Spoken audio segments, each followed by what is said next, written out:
rural farmers have been complaining about the slow process of payment of their peanuts, resulting from delays by Q money.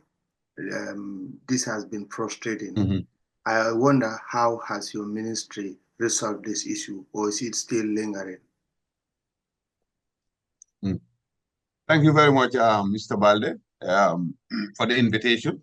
And we are happy to be on this platform. And thank you to all your listeners. Yes, you are right. This year, the government of the Gambia, through the Ministry of Agriculture and the National Food Security Processing and Marketing Corporation, formerly known as GGC, we procured groundnuts from the farmers using fintech payment, that is Q money.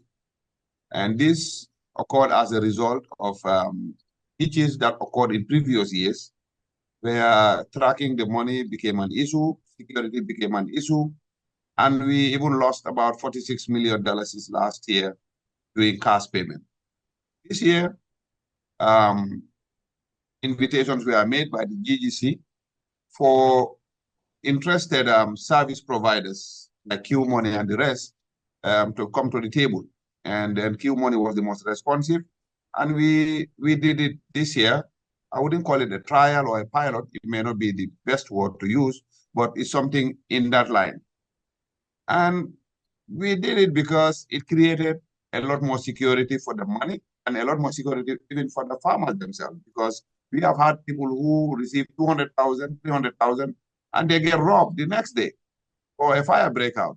So, but with Q Money, their money is safe. And also we intended to help a lot of the farmers who are unbanked to be banked, because 70, 80% of our farmers don't have any bank account, and they're keeping all their money in their houses, which is really a challenge. Yes, you are right. There have been some problems, and that one, we didn't have enough Q Money agents nationwide. Most Q Money agents had always concentrated their services around the urban Gambia, because that's where the money was. And our farmers have never been using fintech, so we did not have enough agents. That was a problem. Two, we have had agents also who didn't have sufficient money. So even when they started paying out a few farmers, then they run out of cash. I think that was a problem. Again, the sensitization level amongst the farmers and the acceptance level also was a challenge. What we did as a ministry was, of course, when we intended to introduce this, we invited all the SECO presidents, 95 of them nationwide, and we supplied them with free phones, free SIM card, and free training on the operations of Q Money. And the acceptance among the SECO presidents was unanimous, very, very high. And we thought that was translated to the ground. Unfortunately, it wasn't the same. However, we did it this year. A lot of them have been paid, way in excess of 90%. We still have that 10% of farmers that are yet to receive their money. I have just been briefed by the DG of GGC, and they would be cleared in a week or thereabout. We are aware of the challenges, and we are working to solve them as we go. But still, it is still better than how it was. We have had farmers stay here for 3 months or beyond without having their money. We have had farmers even lost their money up to now because, SECO presidents or the clerks that we are giving the cash absconds with the money, it becomes an issue. So, yes, it is not the perfect system, but we are making it better as we go. Okay. Jahali Pachar project, which was initiated in the 80s, was touted as one of the best that could galvanize a lot of challenges that the Gambia was going through with regard to rice production. A lot of people also saw the need for Gambia to invest in this sector. CRR South, probably particular where Jahali Pachar is located, is often referred to as the country's breadbasket.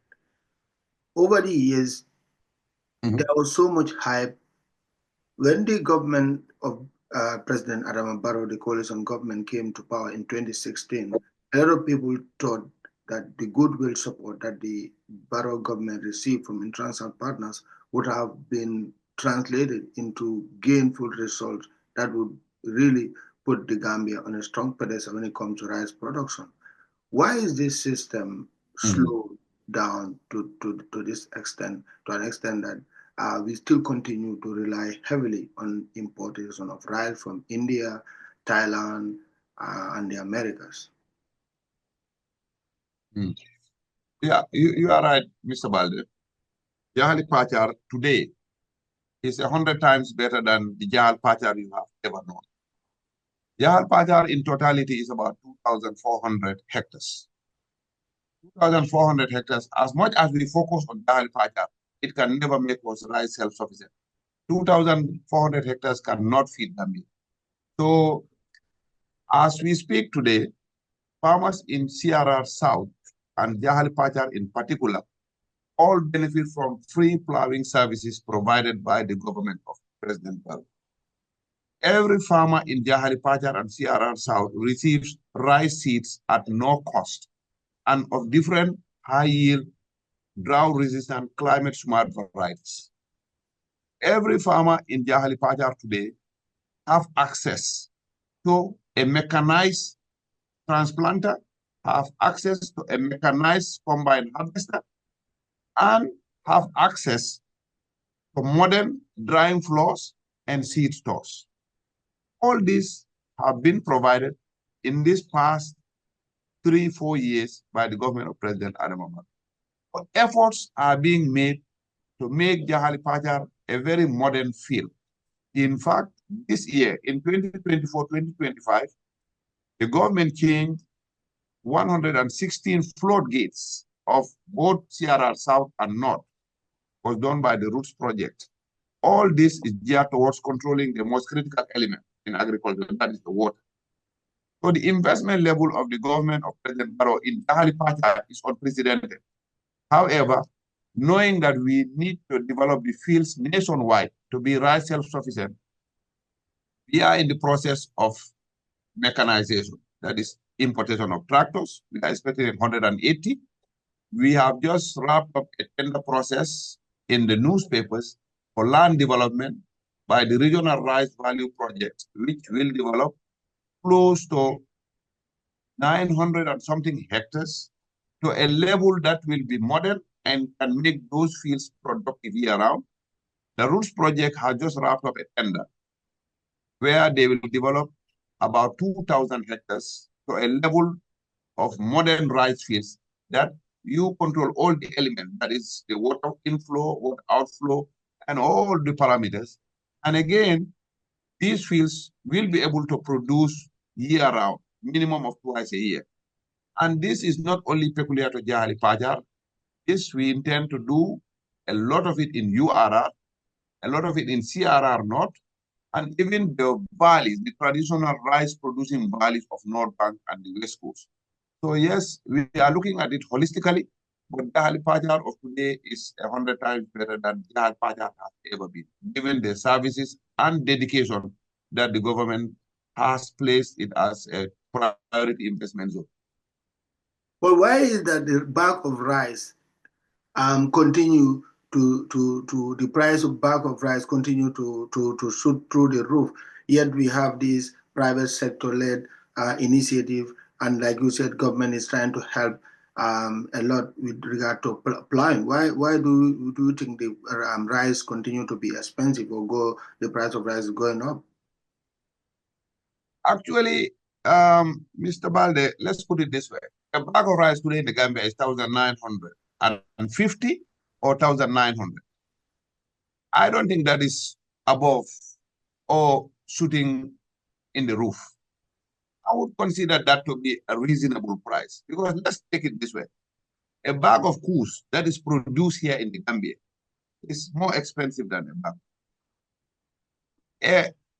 A bag of groundnut is still more expensive than a bag of rice, regardless of it's been produced in India and Pakistan, shipped here, processed, and still sold. It's still cheaper than the bag of coos that was made here.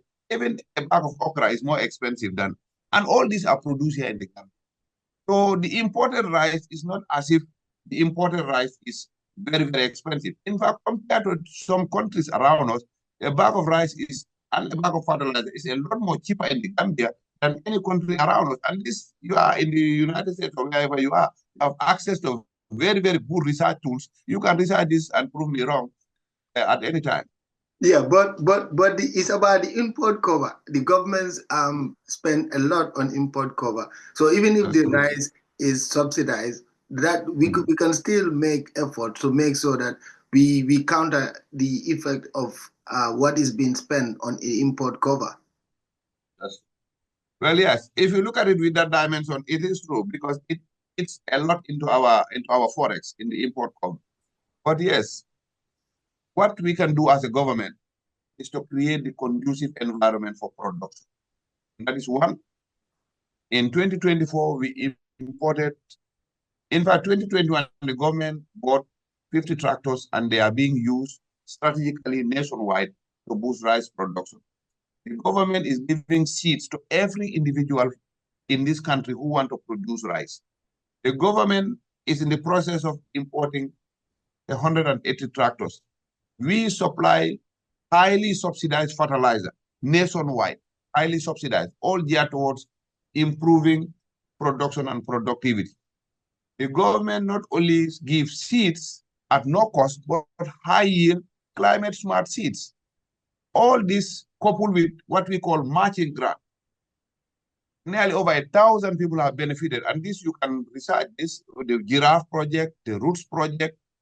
A lot of individuals have benefited, and a lot of groups also part of our matching grant. All this is there towards those beneficiaries to buy equipment and increase their capacity for rice production and productivity. So the environment is being enhanced by government. And you also have to look at it in this way. Climate change is a major challenge in this country. We are, as much as we are doing well, there are so many factors that are pulling us down. And those factors, one of them is climate change. We had serious drought last year. It affected our production and productivity. Coupled with the drought, we also had flood. And I'm sure that you heard of this one. Over 900 to about 1,000 hectares completely flooded around Jahal Paja with zero productivity. It was a total loss, and that was due to floods. So all these are challenges. And then the challenge of rural-urban migration, even urbanization. Traditional rice producing areas in Congo, like in Katong, in Sifo, have all been absorbed by estates. So urbanization, not only has it drawn all the productive age limit, that is the youth base, from the rural area to the urban area, but even traditional rice producing parts of the peri-urban area are now being settled on. So land is being squeezed. The climate change, sea level rise have made salinity move from the first 150 kilometers of the Gambia inland to nearly 250 kilometers now. Previously, by the time you get into LRR, that's where the salt water ends, somewhere between Ilitenda and Combatenda. Today, you have to go further in the Nyaminas, part of the lower part of CRR, all affected with salinity. So there are so many factors that are pulling us down, regardless of the efforts we are making to pull ourselves out of the dependence on import. But nonetheless, these things I mentioned, plus a lot of other ones, is what government is doing to ensure Gambians produce rice for local consumption.